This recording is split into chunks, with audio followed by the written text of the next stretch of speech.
Salam qadirdan dostlar ve doğanlar. Yeni dersi bilen Öwet Murat. Bugünkü temamız näme üçin Hindistanda okumaly okuryjyn we okudan soň näme etmeli? Şo barada bolar gelin bolsa indi başlalyň. Özüm barada aýdaýyn, adym Öwet Murat. 2019 ýyldan beri Hindistanda student işlerine dikkelýän we 2019-dan beri Aziýa we Arap ýurtlaryna işe ýerleşdirip gelýän öz türkmenlerimizi we başga döwletliň raýatlaryny Özbegistan, Gazakistan, Rossiýa. Gelin olsa häzir okuw temasyndan başlalyň. Näme üçin Hindistanda okumaly? Esasy berilýän soralar köpler bilenok, köpler aýdýar täbir, köp hindikine görüp berenler olsa aýdýar ýurtga tapa bolmaly, ýene murdat tip aýdýarlar. Öz gözüň bilen görmeseň bilenok. Men özüm monda şo ýurtda okudum hem işledim. 2013-19 aralyk. Okum diýip häzirki zamanda oğlumdan işläp berdim. Ondan da hem öz biznesimi ýöretýän işlerimi. Inni esasy berilen soralardan biri şu wagt Hindistana sezon okuw sezon başlady, reklamanda diýär soruy köpler soraýar. Hindistanda näme okuwamy? Bilmese adam bilenok. Şoň üçin şu videoda giňişliğini düşündirmek isteýän, Hindistanda birinjilikler okuwpa, ikinjilikler Hindistany oturan studentler kösenip görmeýär başga ýurtlarda $250-350 aýlyk işe gözler. Birinjilikler Hindistanyň plus taraplaryna aýdaýyn. Hindistanda okuw başga ýurtlara deňeşdirende Hindistanda ýokary hünärli bilimi 3 ýylda alýan bakalavry. 3 ýylda plus ingliz dilinde alýan. O dilde pul bar, ingliz dilinde pul bar. Bir ikinjilikden bakalavry 3 ýylda alýan. Başga ýurtlara deňeşdirende, mysal üçin Rossiýa, Türk, Özbek, Gazak, Täjik, Belarus, Ukraina. O ýurtlarda birinjilikden %50% bat kurs alýar. Galanan birinji kursdan başlaýar. Birinji kursdan başlananlara 4 ýyl okaýar, bat kurs alyp başlananlara 5 ýyl okaýar. Egzamenden ýyklaýan ýagdaýynda 6 ýyl. Ýykylmadyk ýagdaýynda 5 ýyl. Şo diýmek bilen Rossiýa diýdi şu aýdan ýurtlarynda ýokary okuwjyny okuwan studentler 5-6 ýylyň içinde ýokary hünärli bilimi eline alýarlar.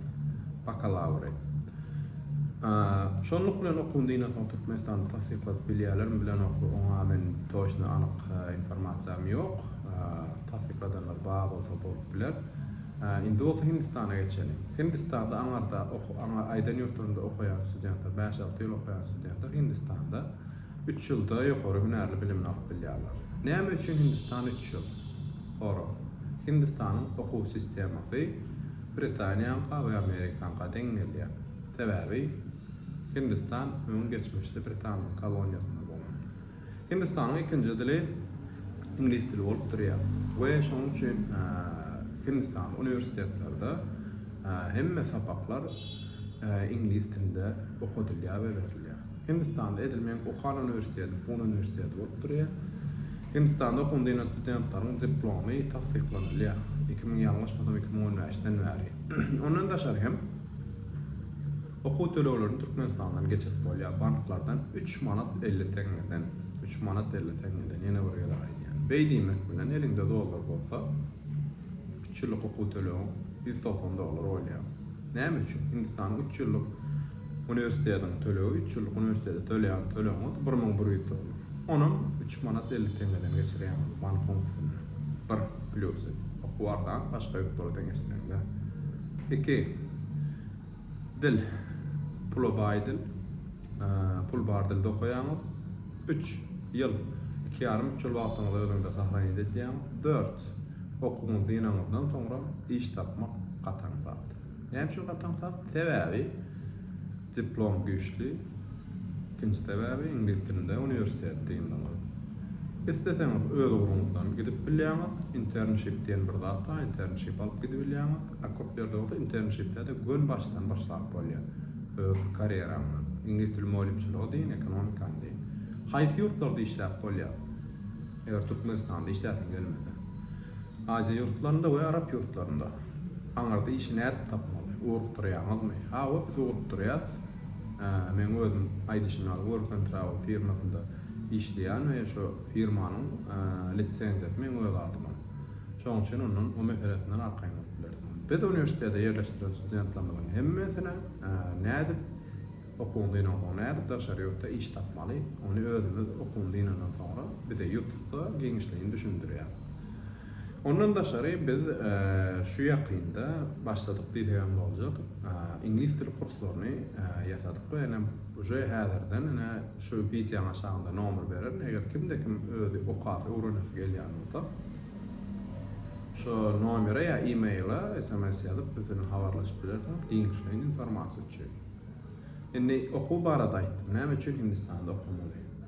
Pluslarını aýtdym. Oku tili barada aýtdym. Başga da näme soraňyz bolsa bize aşagda ýazyp bilersiňiz. Kommentariýada ýa-da şu telefon nomera ýa-da e-mail adresi. Indi ikinji mesele. Aýdan ýurtlarymda okudyňyň talipler eger siz de isteseňiz Aziýa, Arap ýurtlarynda işlemek bize ýurt tutup bilersiňiz. O ýurtlarda okumak üçin okuman ingliz dilini bilmeli. İngiliz dilini, sizin elinizde diplomanızda bir İngiliz dilini öwrenseňiz, diplomanızı ulanyp hem işläp bilersiňiz, diplomanızı ulanman hem işläp bilersiňiz. Bu näme diýdik?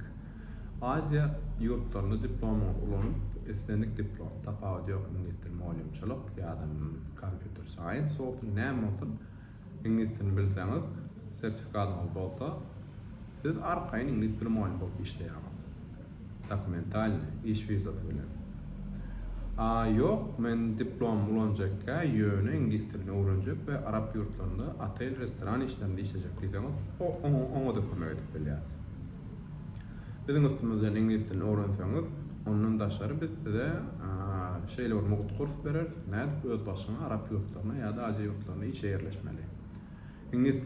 İngiliz dili harpdan başlap ta gepleşik derejede geçiyordur. İngiliz dilinin aslında 4 derecesi var. 4'te 6 derecesi var. A1, A2, B1, B2, C1, C2. Biz A1'dan C2'den geçiyoruz. 6 dereceden. Yönelsiz A1'dan B2 2 dereceye yeteninizde siz uje arkaýyn gepleşip bilýäňiz. Bizim İngiliz dil kursunyň dowamlylygy 1 aýdan ta 4 aý aralyk bolýar. Bahasyny İngiliz dil kursunyň bize ýazanygda bellisini aýtar. Nire näçe çykdyjy bolýar. Ýa-da bizim öz web saytymyz bolar. Bu web sayta girip alyp bilersiňiz. workandtravel.com. Şondan ana şu hem köp berilen soraularyň jogaby başga da näme soraňyz bolsa ýene bir ýere aýdan. Bize arkaň ýutup bilersiňiz. Saglyk görüşelim, sagmanjykdyr.